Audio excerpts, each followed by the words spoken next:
Our gift to you this holiday season is you don't have to watch Pilgrim. I love We it. watched it, so you don't have to. We watched Yes. it, so you don't Yes. have to. Yes. This is one of those. Okay. Hello, and welcome to Spooky Sips, where we put our love of horror movies into a podcast and sip on some spirits along the way. I'm one of your hosts, Yvette, and I'm here with my co-hosts, Laura and Brianna. Hello. Hey. All right. So on this wonderful Thanksgiving Day, happy Thanksgiving, everyone. That's Laura's turkey call for you all. We been sipping. Sorry. We decided to watch a horrendous movie for you. So we all just got done watching Pilgrim from 2019. It's an Into the Dark series. So if you are trying to search for it, that might help you find it. It is a movie about a woman who invites pilgrim reenactors to her family's Thanksgiving dinner. This is in an effort to remind them of all that they should be grateful for. And essentially, exactly what happened with the pilgrims happens to this family. It's a very on-brand movie. So we're just going to jump right in. Yes. Can we start off by apologizing to any sippers that decided to watch this movie to go along with our episode? You don't have to go watch it to You listen know what? to this episode. I think that you do have to go watch it, sippers. I'm going to be the arguing voice tonight. I think you do have to go watch it. I enjoyed this movie. All right. Okay. Well, should we just get started? Yeah, let's just do jump it. right in. Let's just jump right in. All right. Should we start at the beginning of the movie? We should. So, Brianna, in your intro, you mentioned, like getting back to, the olden first Thanksgiving or whatever. And I like the quote. I wrote down that the mom said, "Oh yeah, we're going to get back to basics." And that was her whole reasoning. So basically it's that there's a mom, a dad, a daughter from a previous marriage, who's the daughter of the dad, and then a son that's the currently married couple. And they've like fallen away from their connection as a family together. Yeah, they're on their phones all the time. They're on their phones all the time. So to get back to basics, which what does Pilgrims have to do with that? I don't want to go back to those basics. No. Yeah. So the mom hires these pilgrim reenactors to come and spend Thanksgiving to them. Like, I just didn't understand the whole movie. They kept talking about the first Thanksgiving. Do people talk about that as a nostalgic thing? I've never nostalgically thought of the first Thanksgiving. But that's just me, I guess. I do think while trying to, look up stuff about this movie, I had to know if this is a real thing that people do, like, could I hire a pilgrim to come to my house and host Thanksgiving? And people do this, like Thanksgiving reenactments. And a lot of them are like the descendants of people that were on the original Mayflower. And, they feel like they need to tell the story of the real Thanksgiving, Nice. So yeah, people do this. And, I can't even imagine making my entire personality something that my great-great-great-granddad did 400 years ago. But, if that's you, absolutely not. Like, how do out you there. even know that? I don't even know. I barely knew my grandparents. Actually, Brianna, when I did some family tree, and this could have been just completely made up, but in school I had to do this family tree project, and apparently one of our great ancestors came over actually on the Mayflower, but that might be bullshit. Oh my gosh. That's what I said. I call us reported pilgrims. I reported on that to my entire third grade class. So it's got to be true, right? It's got to be then. So if you're looking for a new identity, you guys could go do these reenactments. Oh my gosh. I think I'd be really good at it. I don't know. I might be okay at what this reenactment was.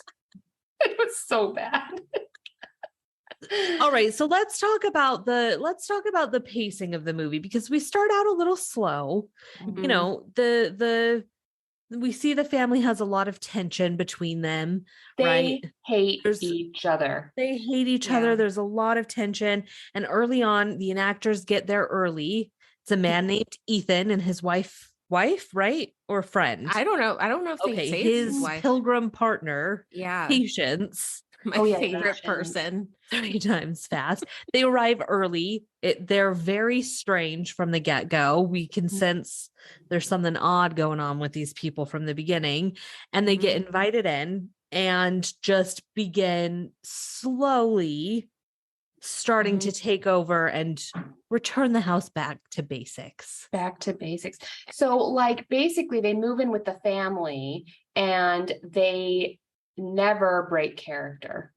So there's one sane person in this movie, I think, who is the daughter, Cody. Cody, and she basically points out the fact that they never break character. Like they're not acting. They genuinely believe that they are pilgrims. Yes, that's important to note. Yes. So yeah, they take away all the lights, they take away the phones, they build a shed in the back. Ethan builds a shed in the back, like where the pool is, this like weird shed. And so we should note from the beginning, the younger son, whose name I cannot remember, like Tate. That's Tate. Tate. Of course it's Tate. That's who Ethan kind of bonds to originally and like tries to put his olden ways to teach Tate the way of the pilgrims, right? And Tate is all for it, like, because he's a young kid, he's like a little sponge, and so he's like, I'm grateful. I don't know. And it just makes no sense that anyone would be okay with this. Like, while watching the movie, I like made a note. It's like the first night that they arrive, Cody like hears someone, so she like comes out and she realizes it's coming from Tate's room. And the pilgrim, oh my gosh, what's his name? Ethan, I think. Ethan is sitting on Tate's bed, like the little kid, telling him a story or something. And it's like, no, like I don't have kids, but like, no, not okay. BTFO out of my house. Like the fact that they're even staying in the house is wild to me. Yeah. Oh, and they're not, so we meet Ethan and Patience, who are the pilgrims who knock on the door, but they aren't both staying with them. Only Ethan is. The Anna, what's her name? The mom. Yes. Anna. Oh yeah. Anna is like a gift. Like a very passive aggressive forced gift to her like mean girl, like mom version of Mean Girls. Yeah, like mom shaming her poor friend that's struggling is like, here, you're a mess. Yeah, it's like she'll go stay with you. You're gonna have so much time. You can go do things like shower. Yeah, like we gift you this pilgrim so you can stop being such a mess. Yeah, it's very off-putting for sure. Oh yeah. So I wrote down we were talking about Tate and the pilgrim in his bed. I just wrote down nope. Like absolutely not okay that they're staying with him. And also, how old was Tate? Because I don't think they ever even said. I think I thought he looked about 10. I thought he spoke about look about 10 years old. And then in one of the very first scenes, which we should talk about because it kind of starts out the whole premise of the movie, I guess, was that they were eating a dinner before Thanksgiving where there was a wishbone. I swear he's 10 years old and he's never seen a wishbone before in his life. Right. He's like, what is that? So, and also it was the tiniest wishbone there ever was. Like, was it a wishbone of a I think it was a wishbone of a chicken, not a turkey. I don't know. But, yeah. So anyway, so they have this wishbone. Tate is 10 years old and has never seen anything before in his life, apparently. Yeah. But they make a wish on it, and Cody, the daughter, makes some wish, and then shit starts. Yeah, she like wishes that this would like basically come back to bite her stepmom in the ass. Yeah. Is essentially. Do you think that's what she wished for? Or do you think she wished for her family to they said it. No, they said the wish. Yeah. Yeah, it was literally something like, I hope this it right? Wasn't that what it was? Yeah, it was like quick, and it was supposed to be like in her head, mind. she says it. So it's like quick and quiet, but they say what the wish is. Something like, I hope this like backfires. Yeah, or something. backfires or something like that. I guess right at the very beginning, because one thing I actually kind of enjoyed was the intro credit scenes.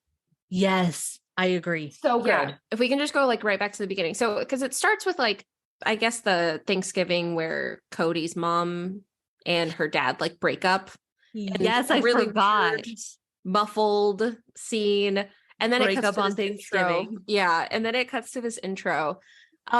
Which I actually thought was really cool. It starts with like a cartoon of like the Mayflower coming in, and then you get the dialogue of people saying like, I'm thankful for whatever on this Thanksgiving, and it's like cutting in and out. It's really odd. It makes you like uneasy. It's like Very happy uneasy. but scary. I actually really liked the I like loved credit it. scenes. I felt like it was really creepy. It kind of gave off this vibe that it for me, I wrote down like, it makes me feel like America is dirty, because there are all these people saying these things they're grateful for, but they're really kind of shady, like just selfish and I don't know, closed-minded, and it was really creepy. I loved the intro. I think that was the best part of the movie. Yeah, I loved the intro. Yeah, when it started, it seemed like, at least to me, I thought it was going to be an actually scary movie. Like I thought it was going to be an actually dark movie, just based on the first like 5 minutes. That's what I thought it was going to be. That was my expectation. I don't even know what to classify this movie as. Was it horror? Was it comedy? Was it satire? I think bad is the word you're looking for. Yeah, I think like campy almost. Campy would be a good way to one. describe it.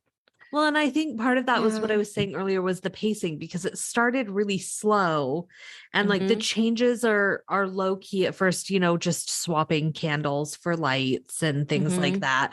And, building a low key shed in the backyard. Like, but I think that's to then kind of lead to like their own natural timing of it. Like it was just weird enough that the parents didn't say anything like stop, because they didn't cross the line until shit got really bad. Yeah.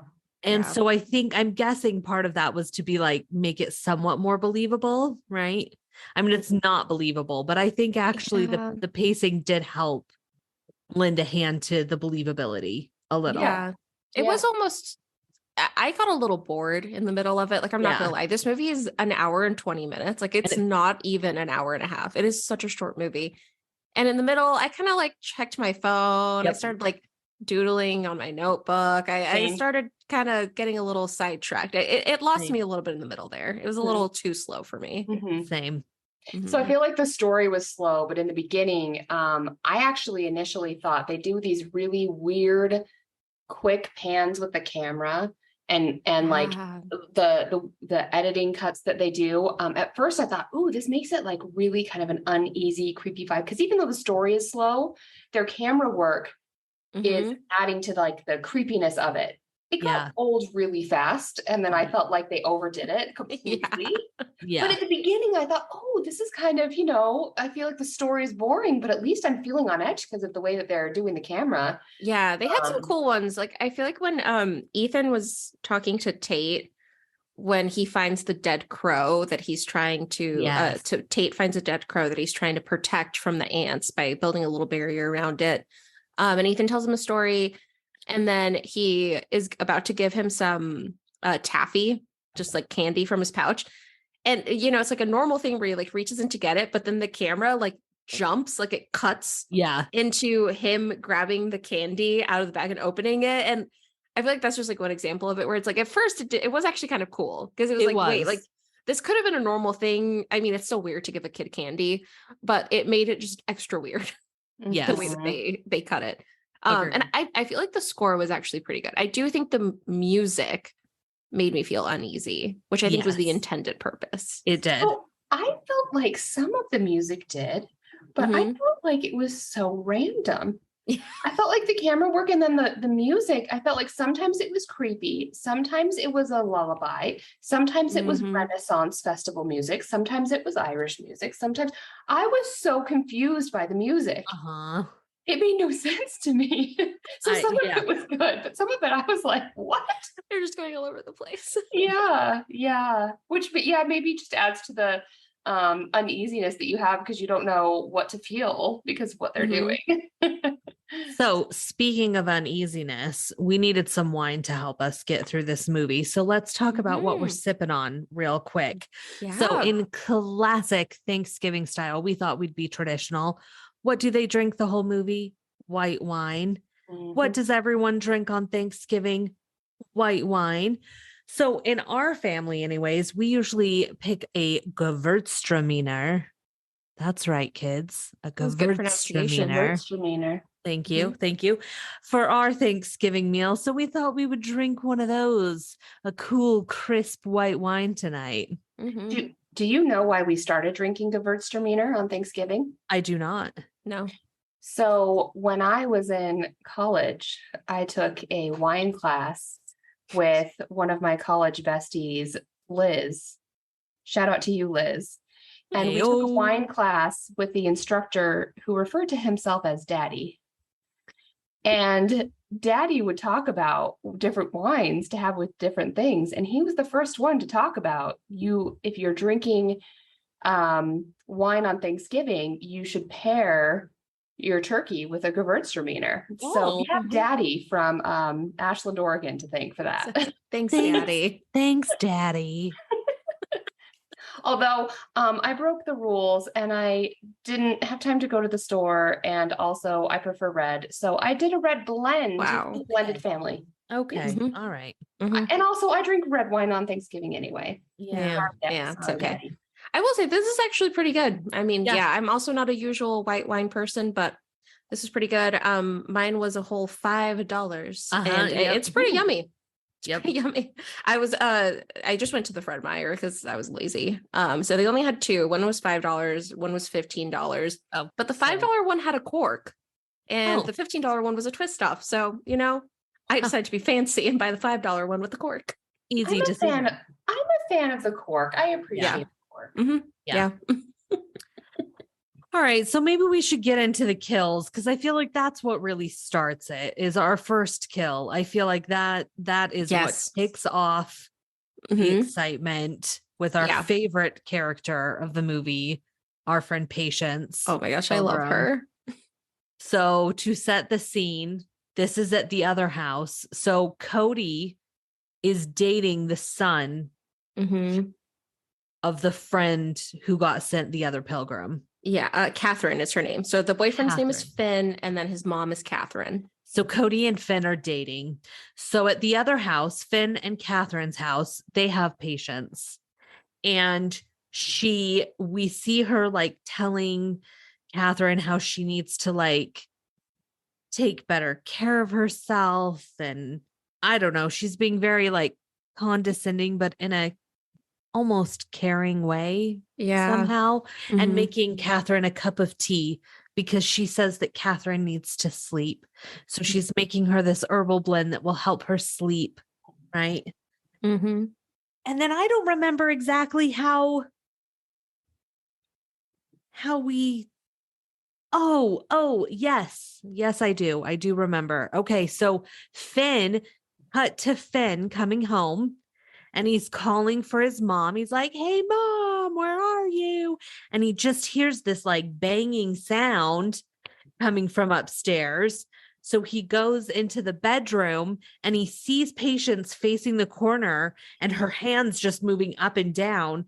And he can't really see what she's doing, but she's just staring off into space, and the camera pans closer and she's got a butter churner that's full of blood or cranberries. It could be cranberries. Either but way, it's meant to be it's gross. Disturbing. And her hands are covered in the red liquid and it's sloshing out and she's just mindlessly staring. She's robotic about it. Yeah. She's robotic, and yet I get this feeling she's kind of getting off on it. Totally. It's the look in her eye is really unsettling. Yes, very unsettling. And then does he discover no, he doesn't, or does he discover his mom? I don't remember. Honestly, at this point, don't even know if he sees his mom pass Okay, out so or I not. think Might have that's it. blacked And then we see him running out of the house, trying to run out of the house, and him get grabbed from behind. And that's where we leave it, right? Dun dun dun. Yeah. Dun. And this is when the movie gets exciting again. Yes. I think. Yeah. At what point did the crow die? Because I feel like that was a death as well that we should talk about. Was that before or after? Maybe right before. That was before. That was before. So we don't even see the deaths yet, right? So what happens is Patience shows up at the other house and basically says, like, there's something very wrong with Catherine. I can't stay there. They've run away. Her and Finn have run away, and I'm not comfortable staying alone in the house. And so Cody is like, no, hell no. Finn didn't just leave me. He would have called. So she rushes over to the house. And that's when she goes upstairs. And then she stumbles upon the body of Catherine. And we're assuming that she's been poisoned by the tea. Like, you can kind of get the vibe that, like, that's how she died. So, of course, Cody freaks out because she's just found Catherine's body. And so she's like running down the stairs, screaming for Finn. She sees his phone and the keys. So, like, she knows he's still there. So she's like trying to find him. And she sees like a bloody footprint on the floor. And that's when she like goes to lean down to see what it is. And out of the closet falls Finn's body, and his throat has been slit. Yeah, like blood from the top of his head, and I laughed out loud. I started and they tried to like psych you because she sees the puddle on the ground, but then as she gets closer, it's actually jam. Right. Like, there's like a broken jam, and then that's when his body falls out of the closet. So it's just kind of funny. It really is. And so then she runs back to her house, and then like shit is going down at her house. Like, a bunch of other pilgrims have showed up. Her parents are now being held captive in stockholds, which I thought was pretty impressive. Like, the old timey, like, put your arms and head through the thing, and they're like beating them and branding them, which I thought was pretty impressive. It's wild. This is, to me, where like this became a different movie. Yes. Like the movie completely changed once we get to that scene, and it becomes something completely different. Oh, absolutely. And I feel like when you first see the parents in the stocks, Ethan's laugh, he has one of the best evil laughs. I will say, like, that guy's acting was actually pretty supreme. Like, it was pretty good. Yeah, it was pretty good. That was like one of the best evil laughs I've heard. Absolutely. And at one point, I think it was like right before, or maybe right when Cody comes into the house and is seeing all of these changes and freaked out.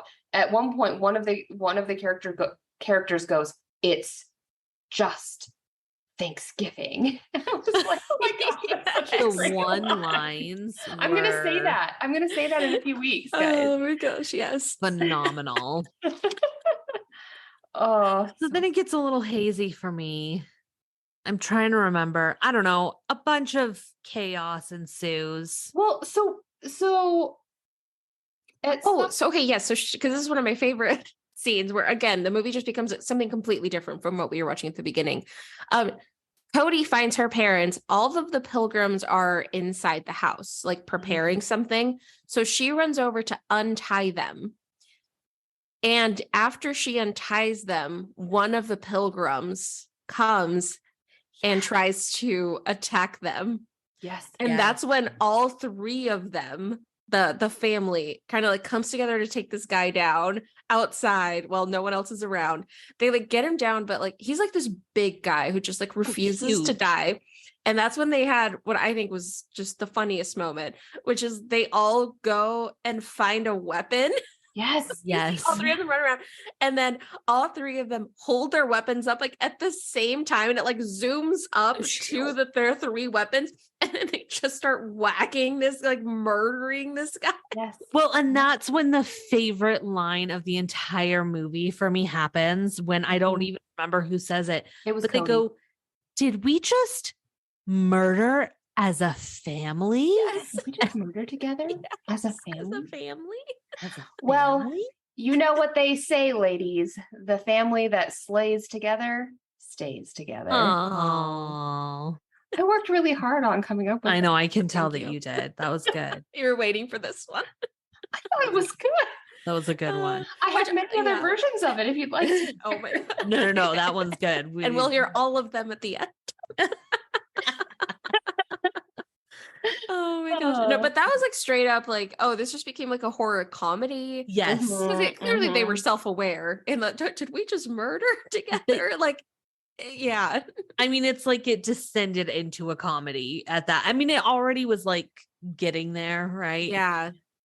But that's when like it just the chaos ensued, and I don't even remember the way that it all went down, but basically then they like recapture them because they get the dad out of the picture, like they capture the dad or something like that, and then it's Anna and Cody are left.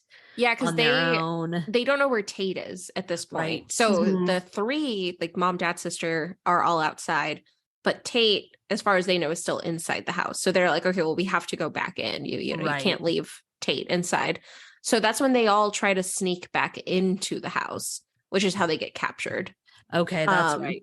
And yeah, so I think they kind of like separate them. So the dad gets pulled somewhere else. And then it's Anna and Cody together with the Pilgrims. And basically Anna and Cody are having to like prepare the feast. Mhm. And so they're being kind of just held as captives and basically just tortured while they're having to get things ready for the Thanksgiving meal. And like, they're being forced to say how grateful they are for what's happened to them. Yes. They learn their lesson the whole and they love each time. other. Gratitude is just being shoved down everybody's throat. Yeah, for not being subtle about this. The entire movie. I will say one of like, I think what I thought was a very cool scene was the pool scene. I loved that scene where they build this contraption, this like huge contraption where Cody is on one end and the Pilgrims are on the other, and they like dunk her and can like control how long they keep her underwater for. Yes. That was very cool. It's like some sort of lever thing, like what's that thing on the playground, like a seesaw. Like a seesaw. Yeah, it's like a seesaw, but they dunk her into a pool while she's tied into a chair, and then keep telling her to be more thankful, and then we'll like pull her out and pull her back in. I actually thought that was kind of a cool scene. Yeah, well, it's actually a lot like the chairs that you've probably seen at pools where they have the chairs that are really used for accessibility for people that are in wheelchairs or can't walk into the pool. They can sit on those chairs and then be lowered down in. So it's almost kind of like a contraption like that, but used for evil. Yes. So I actually thought that scene was kind of cool. I thought that was neat. So then this is one of my other favorite parts. We cut to dinner. Tate is still missing, except he's still missing, right? At this point, I don't know. I don't remember. I think at this point, Cody saw him. He like and told him to hide in a hallway, and then I think at one point she ran out and saw him. So he's hiding in the house. Yes. Yeah. He's hitting. He's hitting. He's hitting in the house. He hid all over the place. So it's dinner time. Now, yes, it's dinner time. Right? And like it's time for some of the things that are being served have been the things that under duress that Cody and her mom have had to make. Yes, like the cranberry sauce. Yes. So the line that Cody says, because he's dishing up the things and he like in a super evil way goes, "Mustn't spare the berries." Yeah. And he's like adding all these extra cranberry sauce to his plate that Cody and her mom had prepared. But that's when they're like wondering where dad is. Like, oh, where's dad? Oh, where's daddy? And they bring out the bird. I knew it. We think, and it's in one of those like silver domed platters, with the handle where you can lift it off. Did you both know? Did you both know it was going to be the head? Oh, I didn't. I actually did not. It was dad's head instead of a turkey. Dun dun. And then a really disgusting scene. Like, actually, I will say, gross. Like, for a horror movie, like, it was pretty gross. Like, it made me Blech. So they did a good job, but they basically force feed the mom and the daughter the meat of their father. Oh, it was so gross because his head is on one platter, but then you can see that his torso with the meat is on the other platter that they're carving from. And they're just like shoving his meat into the, and like just all the mastication. Oh yeah. A lot of it was disgusting. It was so gross. It was so gross. It's disgusting. So they did nail that. Yeah.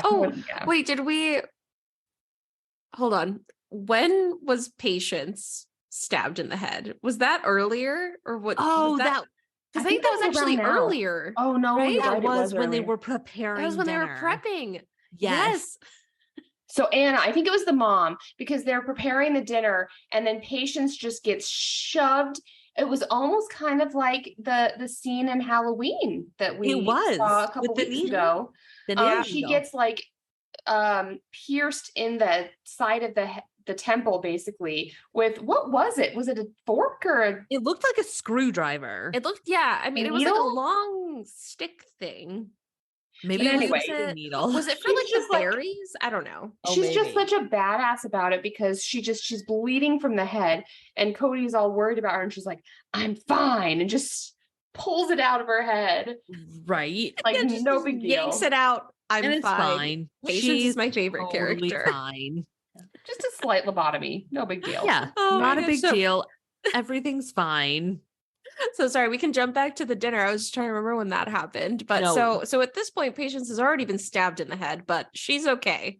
Yeah, but she's fine. So we're moving on. Everything's fine. And then you get to dinner. What was also a gross but funny scene. Yes. More comedy. After they've eaten the cranberry sauce. And then they start to get ill. I wrote this, my description is a fire hose of blood coming from their mouth. Like it was so comical because it was so unreal. It was almost like the scene in The Exorcist when like the green spew comes like from the That's vomit. what I thought of. It was literally a fire hose of just blood colored water coming out of their mouths. And all the pilgrims, the mom and the daughter are fine because they didn't eat any of the cranberries. Yeah, because we should say that Cody put poison berries in the cranberry sauce. And like Ethan has the idea to make himself throw up completely. Yes. So that he'll survive it, which somehow that works. Logic and physics, nothing in this movie, by the way. So don't watch it if that'll bother you because they mean nothing. Oh my gosh. And so at this point, I think Patience is looking for Tate. She's trying to find Tate. And she's realizing that she too has been poisoned. And Ethan is like, make yourself throw up. And so she's also just vomiting everywhere violently. Yes. And that's when she finally collapses onto the ground and Tate is able to escape and go. And then he like sees his dad and that makes him throw up because he sees his poor dad's head on a platter, which makes him vomit as well. So if you're sensitive to vomiting, fast forward scene.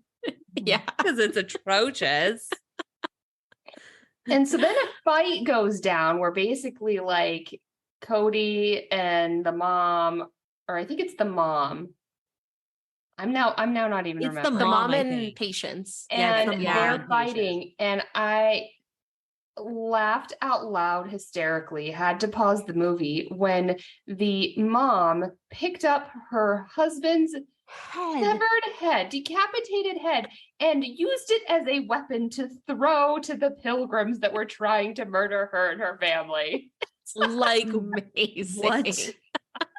Amazing. I could not even handle it. It is amazing. I love this movie. It's so bad. Love it. Oh my gosh. So yeah, I don't remember how Patience finally die. So I think she just keeps attacking her. Eventually the mom gets Patience. I think eventually she kills her. And then we get like Ethan who's trying to like crawl away, and then the mom and daughter stop him and kill him too. Yeah. And then we realize that he had the wishbone in his hand. as he's dying. Which I was like, wait a second. Like, what? Was it all a because wish? there was a part of me that was like hoping the movie would end with the real reenactors showing up like on time. Like that's how I thought the movie was going to end, was that like the real reenactment people were going to show up and be like, oh my God, what happened? I think that would have been better for sure. Yeah, that's how I thought the movie was going to end. I didn't want it to end this way, but I really thought they were going to make it a dream. I was fully expecting when he had the wishbone in his hand, and I think just earlier because they had a dream scene at some point in the movie, I fully expected this to be a dream. I thought it was like Cody was going to wake up with a new appreciation and for her she family. would just be so grateful. Yeah, for her. That's where I thought they were going. That honestly would have made sense because in addition to like the random camera shots and editing and the random music, there was really weird random like voice sounds. So sometimes you'd hear like echoes of voices, and it didn't make any sense as to why or when or how it was happening. Like, were they actually saying it? Were you listening to someone's brain? It was bizarre. Yeah, this that would have made sense. Movie of random. It was very randomness. Yeah, I'm trying. Like, there was that scene like really early in the movie where Cody is tucking in Tate, like when he's going to bed, and he says, "Oh, I hope your wish comes true," and then it echoes in like a robotic toy thing, like, "I hope your wish comes true." But like, were we supposed to know where that came from? No, because I kept waiting for something. Yeah, like it didn't like later in the movie in on anything. That was like as it was like zooming out, like coming out of the room. No. That made no sense. Yeah, there was a lot left open-ended with this movie. I mean, I am shocked. We specifically picked a Thanksgiving horror movie, and I am shocked that this was not a really well-made, put together, highly reviewed movie. We need to talk about the fact that it says loosely based on a true story. Did anyone figure that out? Yes, and it was so I figured that out. Okay, because I tried to find it. So that's what we need you for, Yvette, is what happened? What? Yeah. I don't know why it was like shockingly difficult to find. Like I found people on even like Reddit saying like, wait, where is this true story? Like, why can't I find it? It was shockingly difficult to find. But there is a YouTube video, and it's actually on like Blumhouse, who helped distribute this. Like they made it in partnership with Hulu. It was like on their YouTube page. The title of the movie was "I Lived the Pilgrim." Yeah. So it was like the guy. So he was a executive assistant and writer for this episode for obvious reasons. That the story was based off of. So essentially, when his name is Noah Feinberg. When he was in elementary school, his mom, who was the head of the PTA, had hired some reenactors to come to the middle school and put on a play and do like, teach the kids about Thanksgiving, like the original Thanksgiving, do like get back to basics. And because she had hired them and put the whole thing together, she offered the main character, like the main actor, to stay with them at their house for a couple days. And so when he showed up in full uniform and would not break character. Nice. When he showed up, and then the entire time. So he stayed with them for a couple days and then just did not break character. So nothing spooky really happened. It's really like the first 15 minutes of the movie are the most based off of a real story. Okay. But he pitched this, and obviously they loved it because it was like, this is the weirdest thing I've ever heard. Yes, let's make a horror movie based off of it. So I mean, it's a good premise, actually. Yeah, it is a good step. And actually, I don't know if you guys waited until the very, very end of the credits. At the very, very end, they have a photo of him when he was a kid with the Pilgrim who stayed at their house. Need to go back and see. That's a real photo. Yeah, I didn't make it. I had to. I will say that's like a good pro-life tip right there, is with horror movies, wait through the whole credits. I feel like a lot of times in horror, there's something at the end of the credits. There's always something. I will say this one I feel like had exceptionally long credits. They were good though. Like I liked the vibe of the ending credits. Like I watched them for a good amount of time. But yeah, so it's at the very, very end. Like after they say the end or whatever, then they show the photo. So yeah, loosely based on a true story. Okay. All right. Okay. That so makes what do we think was the the lesson of this movie? Because I feel like this movie was all about teaching us lessons. I mean, I think the lesson was the Pilgrims came in, took what they wanted, fucked shit up, and killed a bunch of people. Oh, okay. So if you think about it historically, it's a pretty accurate movie. Pretty on point. Yeah. Except with this one, it was only the Pilgrims who died. Right. If this was real life. And the dad. Oh, and the dad. And the crow. Oh, and the boyfriend and his mom. Boyfriend and the mom. I forgot about that. People died. I forgot about that. I guess a few people died. All right. Fine. No. I mean, but more Pilgrims died than originally. So that's what I think the lesson was. Mm-hmm. Yeah. And grateful will get you killed. Mm-hmm. Yeah. Also, just don't let people into your house. I think that's really the moral of the story is like, don't invite people to stay with you ever. Don't invite reenactors to stay with you ever. No. Anyone who's really into method acting, maybe just avoid. Absolutely avoid. That's it. Yeah. I mean, it really tried to shove the like, be careful what you wish for and be more thankful down your throat. Put your phone down. Yes. Yeah. They weren't subtle in their message. So this Thanksgiving, everyone, just act like the Pilgrims. Yeah. So I feel like with this one, I don't know. I mean, there were a lot of problems with it, but I feel like one is I really wish they would have like not made all of the characters, especially the parents, more like caricatures. It's like it was so generic. It was the dad is keeping an eye on the stock market, just watching during dinner. His cheesy little phone that had like just a squiggle line to kind of show the prices, and he would just always look at it and like it was so cheesy. It made no sense. Bad. It was cheesy. It was the workaholic dad. And then they literally filled every trope they could. They did, yeah. And then the mom was the like image obsessed, like social media mom, like portrays perfection, even though she's a raving bitch at home. Yes, yes. And then I did kind of like the Cody Tate relationship. I actually thought that was kind of cute. Yeah, I think they did an okay job with that. Except for the fact that they made him act like he was 4 years old when he was 10. That drove me nuts. Make him 4. Like I never understand why they do that. Like he looks like he's 10. I actually looked up the actor. He was 10 when filming this movie. But they treated him like he was a 4-year-old, and it drove me nuts. Just cast a younger kid. Like I never understand that. Yes. Yeah. I mean, you ladies know, me and kids have a bad connection. So like, if you told me that was a 5-year-old, I'd believe you. Yes, that is a 5-year-old child. I don't know anything about children. So to me, I was like, yeah, that seems normal. That's how a kid his age would act. No, not at all. Not at all. No, he was way too immature for his actual age.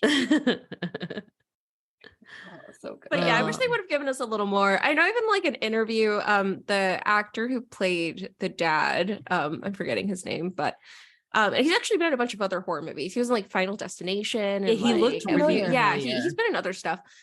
He said he really tried his best to make the dad likable, which I mean, in order for this movie to work, the family has to be likable. Because you have to feel bad when they're all getting murdered. Right. And they just didn't. Honestly, even Cody was not my favorite. Agreed.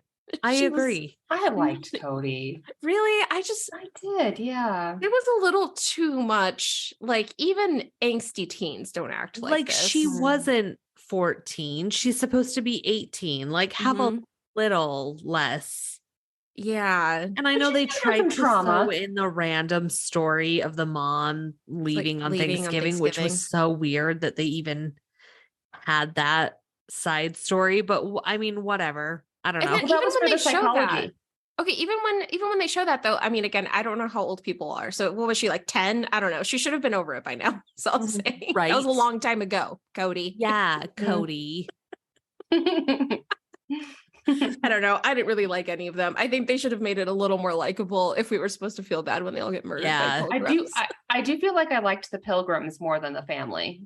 I like the murderous Pilgrims more than the family. I really did. Sure.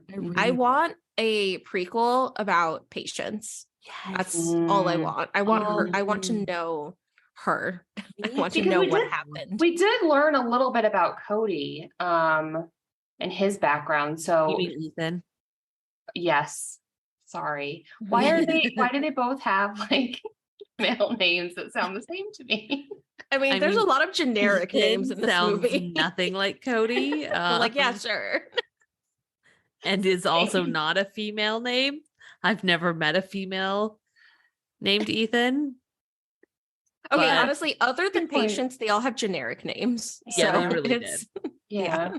Okay. Well, anyway, Anyways, I don't know where I was going. where were we going with that? Oh, I think I was gonna ask if we want to talk about Psych. Yes. I don't have much because this movie just drove me absolutely bonkers. So, was it Psychoanalysis. did Cody have panic attacks? Was she the one that had panic attacks?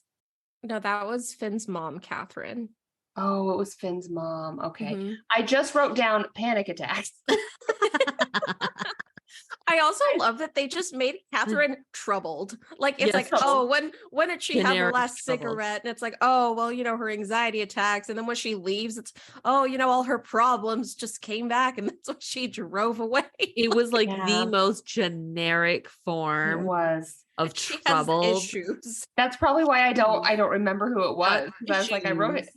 Issues. Yeah, I wrote it down, but I Yeah. don't know why. Okay, so she's troubled. That's my classification for her. Troubled doctor. But yeah, no, I thought it was interesting. So they did give some background into Ethan Mhm. in that, his mom passed in childbirth.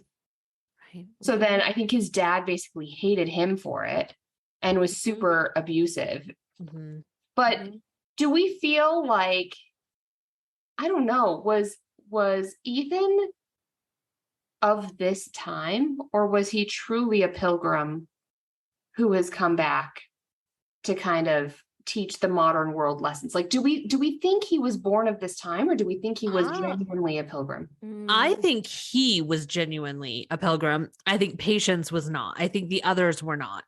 I think the others were followers, Mhm. but he was like the Marilyn Manson. Like he was Mhm. the Okay. actual pilgrim. But he was that delusional, or he really thought he was a pilgrim. yes. I think maybe he thought it, but he definitely wasn't as informed, because there is the one scene between, I kind of forget where they were. I think they were just like at the family table, where he talks about fishing for trout in the ocean, and then Cody is like, they're a freshwater fish, actually.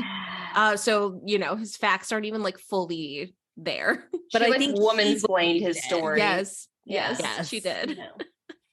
But yeah, so I think that definitely can explain some of his thinking. But I agree with kind of what you were alluding to, Brianna, where that this is a cult. Yes. This was not just a random grouping of people. This was not just Mhm. people who are troubled. Right. Like Catherine, this was a genuine cult, and Cody was the leader. But really, I think that Patience was she was like steering the ship. So Cody was like the captain, Mhm. but Patience was actually kind of leading what they were doing. Like I Yes. think she was more in charge. Yep. And yeah, Yeah. I also think the only other kind of psychologizing I have to say is just that there's, they genuinely got to a lot of issues with the family. Like Mhm. there's a lot of attachment issues going on with, Cody's mom abandoning her, and just the family like having jealousy and image issues and stuff. But Mhm. what family does not have a lot of problems, right? Yeah. Here's to that. Yeah. Here's to that, sippers. Yeah, they kind of just chose like generic family Generic. problem. Yeah, so I don't have much to talk about with it because I It felt like really it was was kind of boring. Like, let's get every cliche and trope we can and just Mhm. shove it in this movie. Yeah. Mhm. Although I will say one thing I thought was kind of cool and maybe like slightly different was, I feel like Patience to me was almost more of like, I don't even know how to call, like the henchman, like hitman kind of thing. You know, I feel like normally you'd see a guy in that role of like the guy who like goes out and, you know, does like the dirty work. The dirty work. Yeah. Like she's the one who's out there putting who knows what in the butter churn. Agreed. And she's the one that gets stabbed in the head and then just like keeps going. Yeah. And you know what? That's a backbone. really good point. I Or the didn't even wishbone. think about that. Is you're right. Yeah. Like that would normally be a male character. Yeah. So I do appreciate that. I think that's part of why I loved her so much is like, you almost don't I wouldn't expect it of her. Like you would almost expect the roles between her and Ethan to be like maybe flipped where like she is telling him to go and do stuff or, you know, like he's doing all the dirty work. But, you know, I appreciated that. I do too. Yeah. Woman power. Yeah. All right. Well, I mean, it was a movie. Lead a cult. It was a movie. It was a movie that took place on Thanksgiving. Yeah. It was definitely Thanksgiving related. I think if you're in the mood for a spooky slasher horror comedic Thanksgiving movie, this fits the bill. Yeah. The only one out there. Hey, there were more. I mean, we won't name them. Oh, that's true. There were more. Because there are so many more. Okay, let me look at any. So because this is kind of a newer movie and it's not actually even really a movie, it's part of like an anthology that Hulu did. So it's technically an episode. Right. There weren't as many fun facts, but I did find an interview with the director and then an interview with the actor that played the dad to try to get some fun facts. I'm glad you did because I literally wrote down who dared make this movie. And then I'd like to hear from Scott Fort, please. I mean, I do think I have to at least kind of appreciate what Hulu is trying to do, like Hulu and Blumhouse. It is cool that they're like, hey, what if we came up with like a whole ass movie once a month to cover a holiday? I love it. Like, let's just go for it. Like, I do appreciate it. I do kind of just appreciate that they tried to do it because it's not easy to make a movie and they're like, well, let's commit to 12. You know, I appreciate it. So you're not going to get all, you know, A+ work out of this, but right. I did actually appreciate what they were doing. And I think that's how they were able to get so many actually good actors to take part in it, is because they also thought it was a neat idea and wanted to be a part of it. Okay. So one thing I did notice in the movie, and then when I saw the interview, it made so much sense. I felt like the entire movie, something seemed off to me. And I couldn't tell what it was. And like, I don't want to say it looked cheap, but like there was like the whole way the movie was filmed, it seemed off. The director, when he was interviewed, he said he wanted to throw some affection back to like TV movies. Yes. And that it like clicked. Like it totally clicked in my mind. Yes. I was like, Lifetime, Hallmark. Like, I don't know what to call that style, but of filming. Like, I honestly can't pinpoint exactly what it is, but that's what it looks like. Yep. Yeah. Totally. Yeah. Something about that's the 100% way it. that they shot it. 100%. Yeah, like some of the edits with it, like I was talking about earlier, they were just kind of off, and even the way that the house is set up, even the way, like, the whole thing. It was very made for TV movie. Yes. Okay. Yes. Which, you know, kind of makes sense. For actually the entire movie, but then specifically with like the pool scene, it was all practical effects. Oh, so cool. The only thing that they changed in the pool scene was, you know, they added music and then they digitally removed palm trees, you know, because like all things, I'm assuming this was filmed in California, so you had to remove palm trees. Right. But it's all practical effects, which I do think is kind of cool. Yeah. So she was strapped to a chair, which is going up and down in water, and they had to get a camera in there. The dad was actually like to be on the dinner table. It was him. Like he was in like a like rigged up chair, just like poking his head out under the table to be in it. Oh my God. That's and he said it was miserable because he was there for hours. Okay. I love that though. Kale. He said he'll never eat kale again because it's just like kale around his head. And then he got like the throw up like on him. So Oh my God. I love that though. It's funny because I almost thought that the way that the head was on the plate, I was like, I feel like he's just sticking his head up through the table. So that's amazing to hear that was actually the case. Yeah, no, 100%. Yeah, because he was like constantly getting just like blood thrown on him, and it was just awful. That does not sound fun. Gosh. Oh my gosh. I think that's all like the interview stuff I have for you guys. And then I just have Thanksgiving fun facts. Yes, let's do some Thanksgiving because facts. why not? Yes. I figured, Thanksgiving.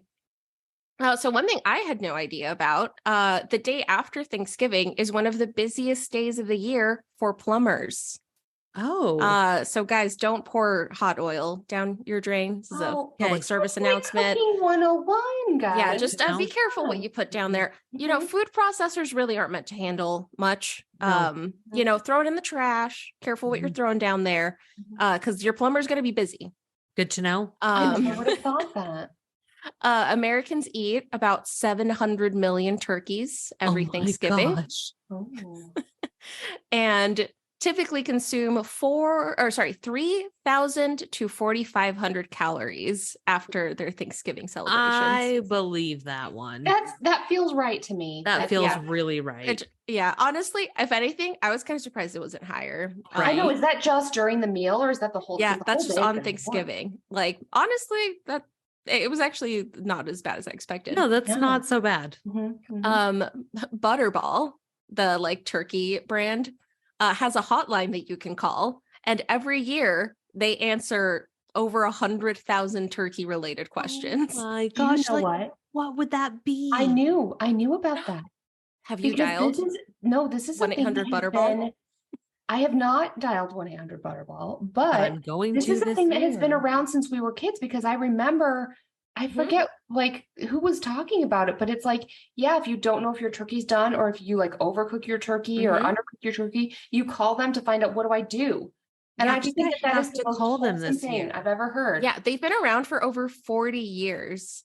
Okay, well, they're getting a call from me this year. No, I loved it. I tried to look up just like calls to see if there were any like fun ones. And obviously there were some funny ones, like people, like my kid put a Lego in my turkey. Can I still eat it? They had some fun ones, but honestly, most of them were just very sweet. There were a lot of people. I feel like it was honestly, so many of them were just, people who were like new in a relationship cooking a turkey for the first time and then just needed someone to walk them through every step of the way. And they'll do that for you. That is you're so struggling. wholesome.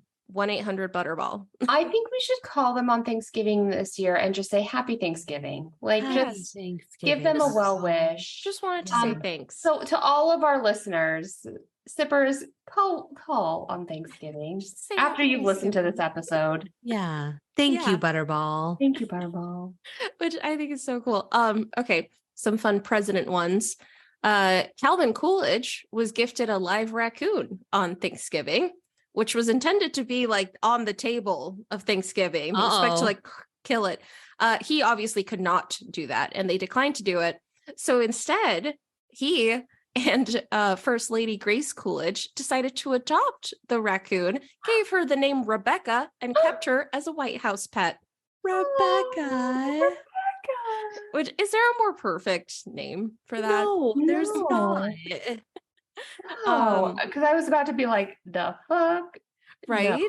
Why would they be giving a raccoon? This is right. I think it was like a farmer did it as a gift. It was like a weird gift. Oh, Rebecca the raccoon. I'm glad Rebecca made it. Yeah. Some more like president ones, because why not? Apparently, it's a common rumor that people think Thomas Jefferson hated Thanksgiving. It's not necessarily that he hated it, but back before Thanksgiving was actually a holiday, so Abraham Lincoln made it like an actual national holiday. Before that, it was still observed. And what would happen is that every year the president would say, we are going to be celebrating it and like make it a holiday, but it wasn't an official thing. He declined to do so because the day involved prayer and he strongly believed in the separation of church and state. So he did not make Thanksgiving a holiday his year. He decided, you know what, I'm a pass on that one. Okay. All right. Interesting. More politics ones, because why not? In 1939, Franklin D. Roosevelt decided to move Thanksgiving up a week. Let's just make it a week earlier. I appreciate that because otherwise it'd be too close to Christmas. So are you telling me it used to be a week later? So no, then he moved it back Oh, because it was confusing. He did it during the Great Depression because he hoped that by moving it a week earlier, it would give people more time to buy gifts for the holiday and would increase spending. But then what it really led to was just years of confusion on when Thanksgiving was. That would be confusing. Everyone was like, then, so when is it? well, it's like Canadian Thanksgiving is in October. What's that about? Yes. Yeah. Well, Canada does have Thanksgiving. Canada. One fun one. So don't worry, we might be consuming 3,000 to 4,000 calories, but Thanksgiving is the most popular day in the US for racing. Turkey trots have become very popular for Thanksgiving. I have done one. They are fun. You have. I know you have. Yeah. They're actually kind of fun. And like you do it so like, I mean, Thanksgiving stuff doesn't start till later. So like it's kind of a fun thing to do like early in the day. Yeah. If you consider running fun. It's fun. You get a t-shirt, okay? And a medal. Yeah, that's true. All right. Back when I did the last one I did, they had a thing where if you beat the mayor, you got an extra medal. And so when we showed up, I saw the mayor, which was an old white guy. And I was like, here we go. I might not know how to run, but I'm about to beat this old white man. He got a head start, which is, I guess, fair because he's a fragile old white man. That is just like the patriarchy. That is. And yes. Unfortunately, I was not able to beat the mayor. That is just very like the patriarchy. That really makes me mad that they gave you this illusion that you had an equal opportunity to beat the mayor, and then they just give him a head. If that isn't just a I was like, why can't we all get country? Right. Anyway, I was really upset. Not enough to like actually run. Of course. I still walked most of it, but of course. It was a hard day. One thing that I thought was really fun is back in the day, after the Macy's Day Parade, they would just release the balloons. They didn't have a plan to like deflate them. Yeah. So they would just let them go. Yeah. Just see where they end up. They're like, all right, that's fine. We're done. Goodbye. Like the giant ones? Yeah. Yep. Like the huge one.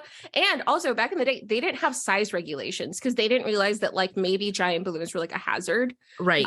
So these were like absurdly giant balloons that they would just like release. Oh my God. Most of them would end up in Long Island, I think. Right. Okay. So if you got one and returned it, they'd give you a reward, which is, super fun. But then they had to stop doing it when it almost brought down a small plane. Oh my gosh. And can you imagine you're just flying your little plane back, and here comes Elmo, whatever. Yeah. And here comes Snoopy charging at you. My gosh. Well, and how could you even, if you found it, how could you even return it? Because those things must be super heavy. So heavy. People would cut a piece off to be like, look, I have proof. But then it was like, so then people were cutting into a bunch of pieces. Here, I've got a slice of Snoopy. Poor Get him, I want my reward. Bad idea. I'm happy they stopped. More than a game of ransom. Oh, Lord. There is something hilarious though about like after the parade, they were just like, oh, okay, I guess we're done. See ya. Just let it go. Bye. Be free, balloons, be free. Oh my gosh. Okay, last one I have for you.